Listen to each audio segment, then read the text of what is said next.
जय हिंद दोस्तों, मैं मनोज डावर उन्नीवाल आजाद एकेडमी में आपका स्वागत करता हूं। दोस्तों आज से हम पढ़ने वाले हैं मध्य प्रदेश के सारे जिले दोस्तों। और इसमें सबसे पहले जो आज हम पढ़ने वाले हैं खरगोन जिला पढ़ने वाले दोस्तों। इसी प्रकार हम मध्य प्रदेश के 55 जिले सारे पढ़ेंगे दोस्तों। तो सबसे पहले देखना, मैंने यहाँ पे हेडिंग डाला है खरगोन जिला। तो खरगोन जिले की हम जानकारी इस वीडियो के माध्यम से देखते हैं दोस्तों। अगर पूछा जाए कि खरगोन जिले का गठन यानी गठन इसका कब हुआ था, तो याद रखना जिस समय हमारे मध्य प्रदेश का गठन हुआ तो उसी समय खरगोन भी एक जिला बन गया था, जिले के रूप में आया था। तो याद रखना कि खरगोन जिले का गठन कब हुआ, तो 1 नवंबर 1956 को हुआ था दोस्तों।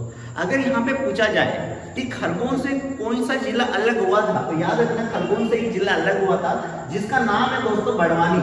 नाम क्या है? बड़वानी। खरगोन से एक जिला अलग हुआ था जिसका नाम है बड़वानी। और बड़वानी कब बना यानी खरगोन से कब अलग हुआ, तो याद रखना 25 मई 1998 को अलग हुआ था। ये बातें याद रखना थोड़ा सा। फिर से एक बार देख लेना, खरगोन जिले का गठन कब हुआ, तो 1 नवंबर 1956 को हुआ था। जिस समय मध्य प्रदेश का गठन हुआ था उसी समय हो गया था। अगर पूछा जाए कि खरगोन से कौन सा जिला अलग हुआ, तो याद रखना बड़वानी जिला अलग हुआ है ना। बड़वानी कब हुआ, तो 25 मई 1998 को हुआ था। और ये भी याद रखना कि जो ये बड़वानी बना था ये कौन सी समिति द्वारा बना, तो याद रखना बी आर दुबे समिति। याद रखना बी.आर. दुबे समिति द्वारा बड़वानी जिला बना था, ये भी याद रखना। ठीक है दोस्तों, तो हम यहाँ से आगे बढ़ते हैं। यहाँ पे लिखा है, ये वाला पॉइंट देखना दोस्तों, यहाँ पे लिखा है कि जनसंख्या यानी जो खरगोन जिले की जनसंख्या का मतलब ये होता है कि इंसानों की गिनती होती है, उसमें जानवर नहीं आते दोस्तों। ठीक है, यहाँ पे इंसानों की गिनती करना है। तो यहाँ की जो जनसंख्या है वो कितनी है, ध्यान से देखना बेटा, 18,73,046। यानी खरगोन जिले, खरगोन शहर की बात नहीं कर रहे भाई, खरगोन पूरे जिले की। यानी वहां पे तुम्हारे गांव सब आ जाते हैं भाई, पूरे गावड़े गांव सब आ जाते हैं। ठीक है, तो याद रखना जनसंख्या यहाँ पे कितनी है, तो 18,73,046 यहाँ की जनसंख्या है। ये याद रखना थोड़ा सा दोस्तों। अब यहाँ पे देखना, जनसंख्या का मतलब आप लोग समझ गए है ना। जनसंख्या का मतलब इंसानों की गिनती करते हैं, ऐसे 1 2 3 4 ऐसे। ठीक है, अब यहाँ पे देखना जनसंख्या घनत्व लिखा है।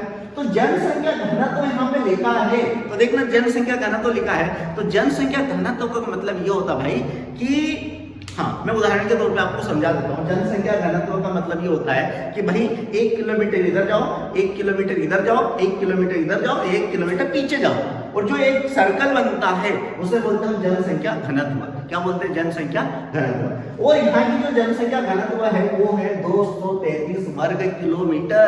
यानी भैया मैं यहाँ पे खड़ा हूँ, एक इधर जाओ, एक इधर जाओ, एक इधर जाओ, एक इधर जाओ, जो ये सर्कल बनेगा उसे हम बोलते हैं जनसंख्या घनत्व। तो यहाँ पे कितने लोग बाग पाए जाते हैं, तो याद रखना 233 वर्ग किलोमीटर, ये याद रखना। ठीक है, अब हम यहाँ से आगे बढ़ेंगे कि खरगोन जिले का भाई लिंगानुपात कितना है। लिंगानुपात, तो यहाँ का जो लिंगानुपात है वो 965 लिंगानुपात है। कितना है? 965। याद रखना लिंगानुपात का मतलब ये होता है कि 1000 पुरुषों पे कितनी महिलाएं हैं। तो याद रखना है कि 1000 पुरुषों पे 965 महिलाएं हैं। 965, याद रखना 965। तो भैया कोई पूछना मत कि कितने कुआरे रह जाएंगे। ठीक है, बाद में देखेंगे। यहाँ पे देखना पहले, सबसे पहले देखना 1000 पुरुषों पे कितनी महिलाएं, 965। यानी यहाँ का लिंगानुपात कम है कि ज्यादा है, तो भैया कम है।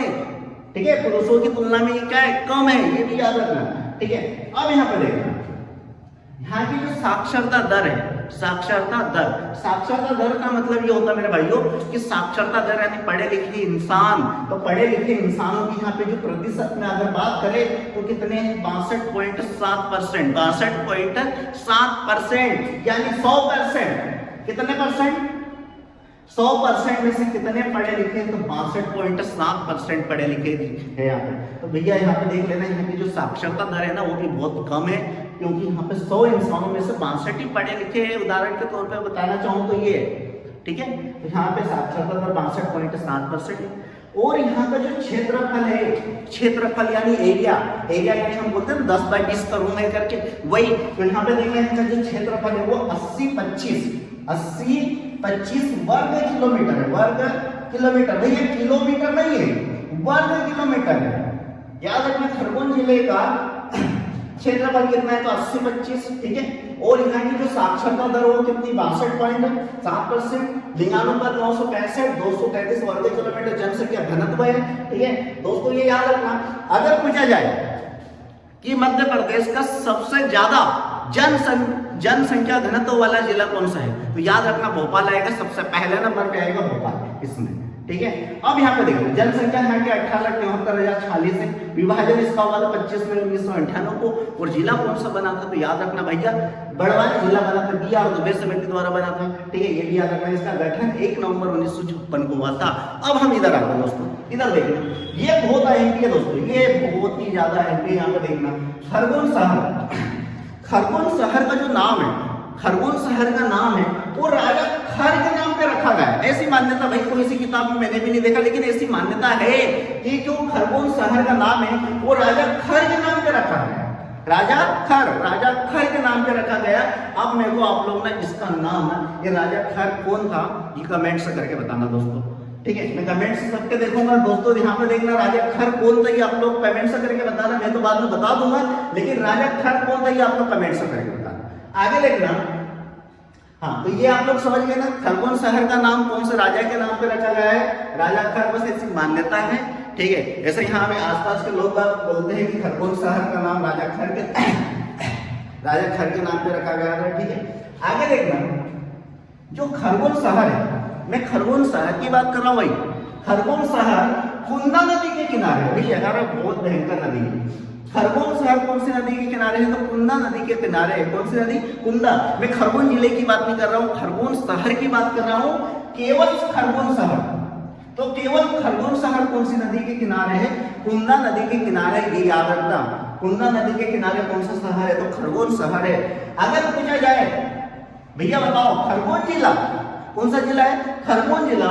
तो खरगोन जिला कौन सी नदी के किनारे है? तो नर्मदा नदी के किनारे। इसमें आप लोग डाउट में मत जाना भाई, मैंने पहले बोला कि खरगोन शहर केवल शहर, तो केवल शहर कौन सी नदी के किनारे? कुंदा नदी के किनारे। अगर बोला जाए कि खरगोन जिला कौन सी नदी के किनारे है?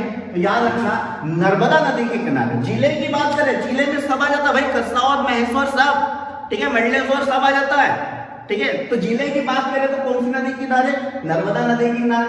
शहर की बात करें तो कुंदा नदी के किनारे, ठीक है। आगे देखिए, नर्मदा नदी जो हमारी पवित्र नदी है मध्य प्रदेश की, तो नर्मदा नदी के जो जुड़वा शहर है तो वो भी हमारे खरगोन में भाई।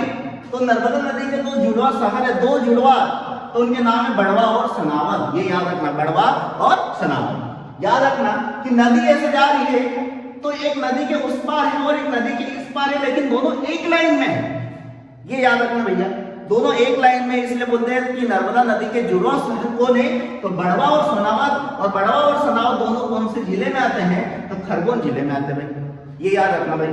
आगे देखना, महासिर प्रजनन केंद्र। महासिर हमारे मध्य प्रदेश की राजकीय मछली है दोस्तों, ये भी याद रखना कि मध्य प्रदेश की राजकीय मछली कौन सी है? तो महासिर मछली है। कौन सी है? महासिर मछली। और महासिर प्रजनन केंद्र कहाँ है? तो बड़वा में है, ये याद रखना भाई, ठीक है। महासिर प्रजनन केंद्र कहाँ है? तो बड़वा, ठीक है। लेकिन मध्य प्रदेश की राजकीय मछली भी क्या है? तो महासिर है, ठीक है। यहाँ पे देखना मध्य प्रदेश का, भैया ये तो बहुत आईटी है, इधर देखना भाई, मध्य प्रदेश का कपास अनुसंधान केंद्र ये कहाँ है? पूरे मध्य प्रदेश में भाई, पूरे मध्य प्रदेश का कपास, मतलब सबसे ज्यादा खेती यही होती है, तो मध्य प्रदेश का कपास अनुसंधान केंद्र कहाँ है? तो ये भी याद रखना खरगोन में है। लेकिन भाई जो कपास अनुसंधान केंद्र उसका नाम तो देखो, यहाँ पे नाम लिखा है, कपास अनुसंधान केंद्र का नाम क्या है? तो याद रखना राजमाता विजय राजे सिंधिया कपास अनुसंधान केंद्र, इसका पूरा नाम है, याद रखना। कपास अनुसंधान केंद्र का नाम क्या है?